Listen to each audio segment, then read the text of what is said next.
This is weird. I'm in Texas, and the Texas governor is in the studio in New York City. Texas Governor Greg Abbott joins us in the studio. Governor Abbott, welcome to the program. John, it's good to be with you. I am up in New York bringing business from New York back to Texas. Well, I understand that's your mission up there. And I also saw that you said you were not going on any of these trips to bring businesses to Texas unless you kind of had them in the bag before you left. So what do you got? Well, literally, I said I'm not going in search of gold. It turns out Texas gold is New York, and we are going to be bringing that back from New York to the state of Texas. That said, I'm meeting with all kinds of businesses of different types here in New York. We have multiple meetings set up, and I got to tell you, if you look at the numbers, it's quite astonishing. As far as people moving to states, Texas is the number one state of the nation for people to move to. As far as moving out of states, New York is dead last. People are fleeing New York more than any other state because of the high taxes, high regulation, high cost of doing business, high cost of living, and it's the exact opposite in the state of Texas. And so, frankly, New York is easy picking for us. Well, you're talking to one of them. That's exactly what I did. So there is well, let me ask you about this first. So does Texas's economy hold up when oil prices are collapsing as they are? Absolutely, and it has held up outstanding, and we've just made it even better during this last legislative session that concluded at the end of May. Let me tell you what happened there first, and then I'll explain why our economy holds up. The outstanding Texas economy got better because we cut taxes by about $4 billion.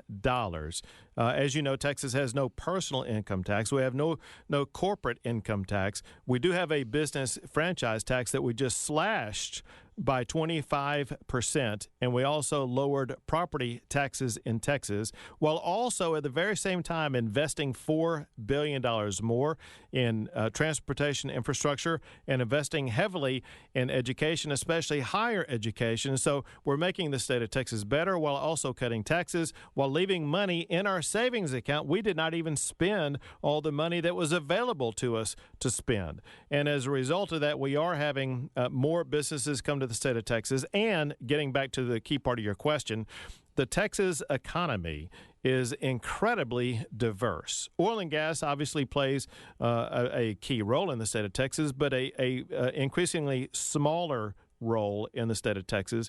And the reason is because we are so diversified. I can capture this in one way. Let me ask you a rhetorical question, and your listeners too. What do you think is the top state from which technology is exported? The top technology exporting state in the country is not California. Instead, it is the state of Texas. And so technology and healthcare, manufacturing, all of these are types of industries as well as others that Texas is leading the way. If you look at the Fortune 500 companies, Texas has the second most Fortune 500 companies in the United States, two of which are two of the leading airlines in the nation, American Airlines and Southwest Airlines. And so our economy is diversified.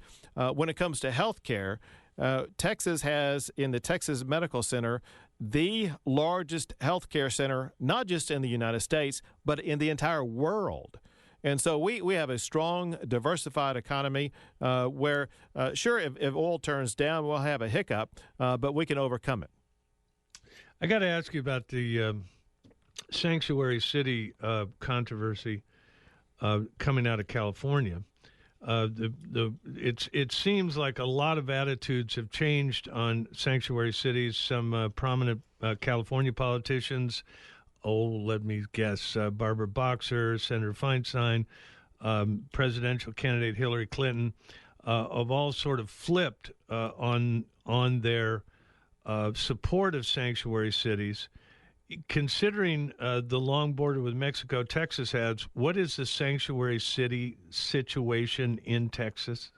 Two things. First, we need to understand there's only one reason why sanctuary cities is even an issue, And that's because the federal government has failed to do its job to protect our sovereignty and to secure our border and to come up with a meaningful, effective immigration system. Had the federal government done all three of those things, we wouldn't have any sanctuary cities right now. But what is Texas doing? I'll tell you exactly what I did as governor. I passed the broadest, toughest border security plan ever that any state has had in the history of the United States of America. We invested $800 million, which is going to put more boots on the ground, more planes in the air, more boats on the water, more technology that will secure our border, because Texas is not going to stand idly by while the United States of America fails to do its job to secure the border. We are stepping up and doing what the federal government has failed to do. We are securing our border so that we will not have cross-border activity like some other states are suffering from. Well, yeah, but I know Texas doesn't have the problem of sanctuary cities like other states, but there are a few, and there was legislation proposed to outlaw or to require cities to cooperate with the federal immigration authorities. Where does that stand in Texas? Well, sanctuary city legislation was offered up. It did not pass. But again, going back, we focused on the key thing that must be done to stem this tide from the beginning. It's a matter of triage, if you would. It's a matter of setting priorities. And the first and foremost thing that we must do is to secure the border to prevent the cross-border unauthorized immigration taking place to begin with. And so Texas is taking the lead in doing that. But frankly, none of this is really going to be solved unless and until the federal government does its job and come up with an effective immigration system and an effective border security system.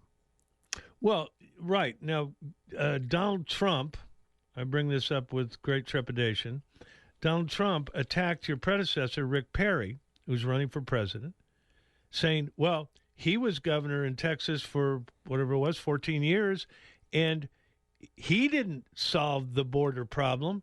Can you defend Governor Perry on this? Well, first of all, it's important to emphasize that what Governor Perry did do is Governor Perry did call for the elimination of sanctuary cities. Governor Perry did send the National Guard to the border. And then I picked up the baton and passed the most sweeping and toughest border security plan that the United States of America has ever had. And so Perry did take it a step in the right direction, and I'm in the process of finishing off that job. All right, I'm going to return to the business of bringing, going out to California and to New York and bringing businesses to Texas. There is one potential downside, and that is you're bringing people from very blue states into a very red state who want to change Texas from red to blue. Do you worry about that? I don't, and I have specific evidence why I do not worry about that. First, if you are a person who is dependent upon government, the last place you would leave is California, and the last place you would go to is the state of Texas. The state of Texas does not promote programs that create dependency on government. We expect people to be independent and to work for a living. But second is during my most recent campaign when I was elected governor this last November, we did polling data. And just as every campaign does, and when we did that polling data, we added a new demographic question. You know, after polls, they ask you, what's your age range, what's your income range?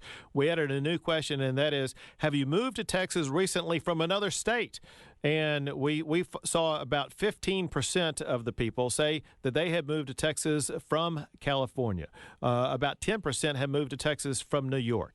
Now, we already knew who they were supporting for governor and what their party affiliation is. And I got to tell you, about 2/3 of the people who are moving to the state of Texas from these other states are conservatives and supported me for governor. And there's a reason for that, and that is the people who seek independence, who seek opportunity, who want to start a job, they're fleeing states like New York and California, and they are going to the great state of Texas. Well, we live in hope. I hope that's true, Governor, because otherwise you're going to have to set up a border post out by Arizona someplace. Well, it's great to talk to you. You are my governor. I am in Texas. I love being in Texas, and I'm a refugee from both California and New York, so I know what you're talking about. Good luck with your trip in New York. Thank you so much. Great to visit with you again. All right. Governor Greg Abbott of Texas. Gibson on Fox. We'll be right back. A little WTF right after this.